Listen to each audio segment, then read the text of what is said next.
What's up troopers, my name is Neon and today's video I'm going to be helping you guys do the best aim you possibly can in Battlefield 5. We're going to be showing off some certain settings, handling that recoil control and just the way how you play the game. After I've done this video, it's going to be perfect for you. Going to be also showing specialization on certain weapons as well, so make sure to leave a like, comment and subscribe to be a part of the Pink Wig Army, and let's crack into this.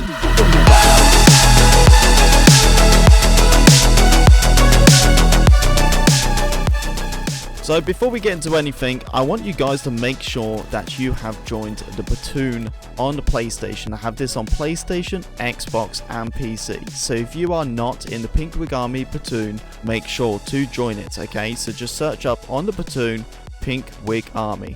So all you need to do is just go to the side button and you'll find platoons and then just search up Pink Wig Army and join it. Anyone can join it, you don't need to wait or anything like that. You could just join it straight away and you're in the platoon. So when I do subscriber squad ups, you guys can join it super easy.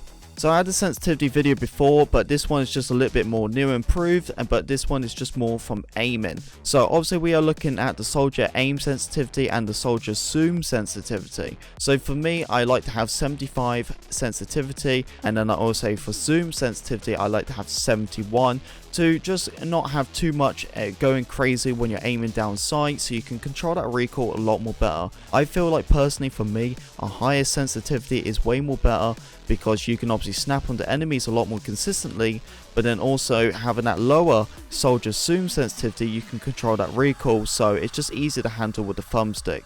So with aim assist, I have it completely off, and the reason why you want it completely off is because if you're fighting an enemy and they are running away, or they're jumping or sliding or something like that, your weapon, like the character itself, is just going to be aiming, so it's going to take away that way of your controlling that recoil. So if the character jumps, then your weapon's going to go straight up. So it's going to really put you off doing that recoil control. So if you have it all the way down, then you're the only person controlling that weapon, not the game, yourself. And that is the best way to control the recoil.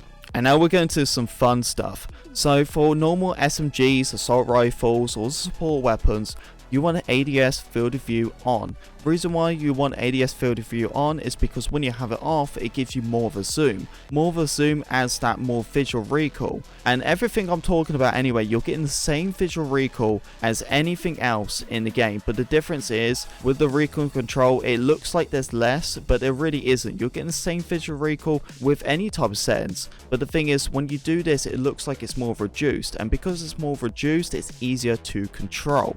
So having it on is a lot more better. But a top tip for you all though is, when you are sniping, using any other sniper rifle in the game, have this off, because the reason why you want to have it off is because when you're sniping, it actually gives you more zoom. So if you're using a 6x sniper, it's going to give you even more zoom.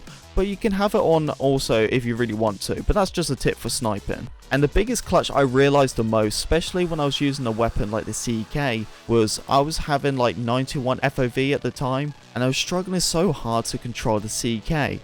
And I was trying so hard, just using the gun consistently all the time, and I was just like, why can I not control it? I did a video one day, used max FOV, I used the CK, and I found out why. Just because the visual and F like that, I just couldn't really handle it, so I went to max FOV, and I've just been playing absolutely amazing with it. So let's go and demonstrate with the CK and other weapons as well, the recoil control. So the weapons I obviously want to demonstrate today is the Type 2A. This is the weapon I want to demonstrate because so many comment sections when I done a recoil control video before, people was telling me that I need to use the Type 2A to demonstrate a lot more easier, because I used a weapon what was very low recoil in general, and that was the Type 100. So I want to use the CK and the Type 2A for this video.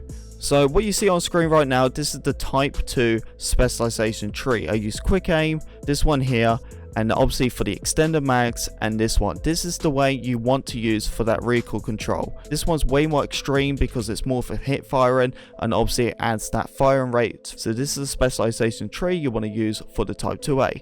So now let's go into the CK specialization. So this is the specialization I use for the CK. It's a bit more different than you saw with the Type 2. You would say this side was more of the recoil control, and honestly it really is. But the thing is, with a gun like this, you want a faster firing rate. Yes, you can definitely do the extended mag side of the tree, but I feel like having this side of the tree is way more better. But this was the problem why I was struggling so much with the CK, because I was having a lower FOV and I couldn't handle it because of that faster firing rate. So because I had max FOV, I was handling the recoil so much more better. So let's get into a custom game and demonstrate this. So after everything, all the settings and everything like that, and before I go more into depth about the recoil control and everything like that, this is the way you're going to be performing with the CK.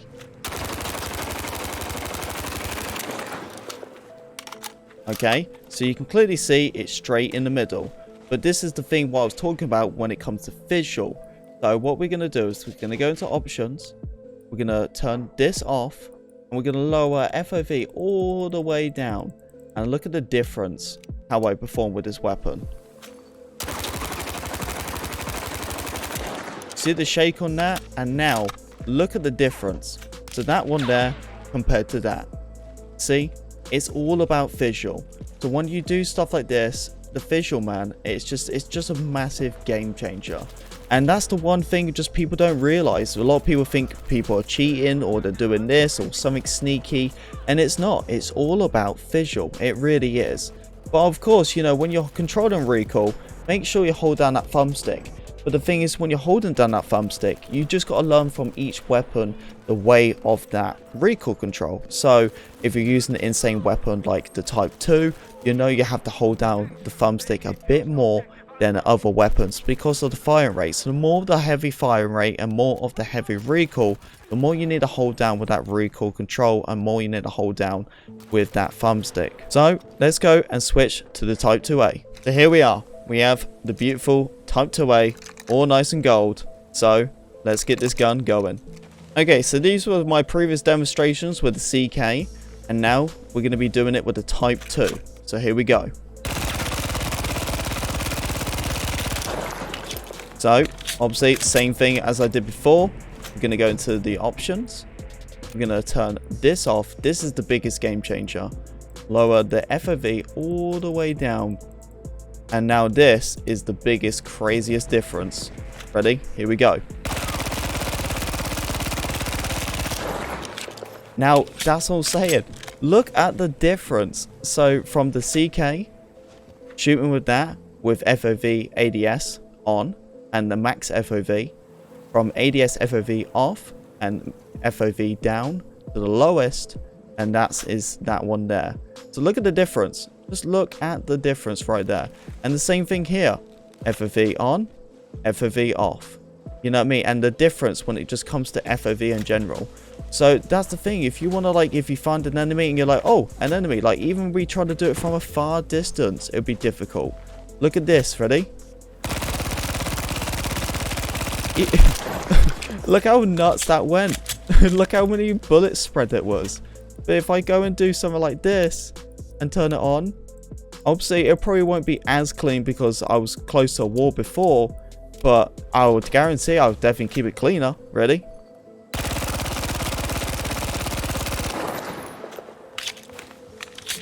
So of course, you know what I mean, like the further you are, you know what I mean, the more spread it's going to be, and a weapon like this is difficult to control.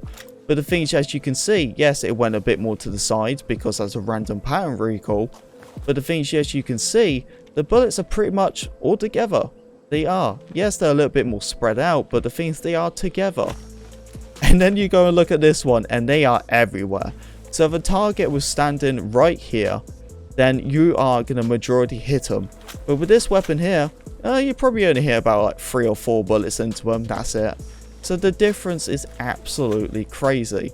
And that, I can't stress it enough, guys, about handling the recoil, the difference of it all. So just make sure with a weapon like this, just, you know, hold down your thumbstick the best you can, you know, and just learn that recoil. Don't shake too much with the thumbstick either, and just learn. And that's the best way I can really tell you guys. You know, this is something you can't just click your fingers and expect to be good. This is a learning curve. But as I said before, the more the visual recoil is, the more the firing rate is, the harder it's going to be, and the more you need to hold down with that thumbstick. But after a while, the longer you learn it, the better it's going to be for you. See, Just completely straight. And this is with like so many different weapons, like even like a pistol, honestly. Like, so I could do like stuff like this. See, pretty much straightforward, you know, just something so simple, like just a pistol, you know, turn it off, go all the way down, and then just try it again. See, it's pretty much the same, but as you can see, it's a bit more of a spread. And it's just like, it's so many different weapons you can really demonstrate this on. But the most insane weapons is the ones what you can really see. So like as I'm saying, FOV off, lowest FOV, FOV on, and highest FOV to the max FOV. And just the difference of it all. Just look at it, you know, and even from a far distance with it on, and then with it off, it's everywhere. And I really hope this can help you guys. Hopefully this video isn't super long. I just really wanted to help you guys. I made a video like this before. I just didn't add like specializations or settings video really all together. So it's kind of like a settings video and a recoil control video, what I did before, but I just kind of mashed it all together for you guys. So it's just 2 guides in one video. Anyway, everyone, thank you very much for the love and support on this video. Hope you enjoyed it. If you did, don't forget to leave a like, comment, subscribe to be a part of the Pink Rig Army. And I'll see you troopers in the next video or the stream. Take it easy.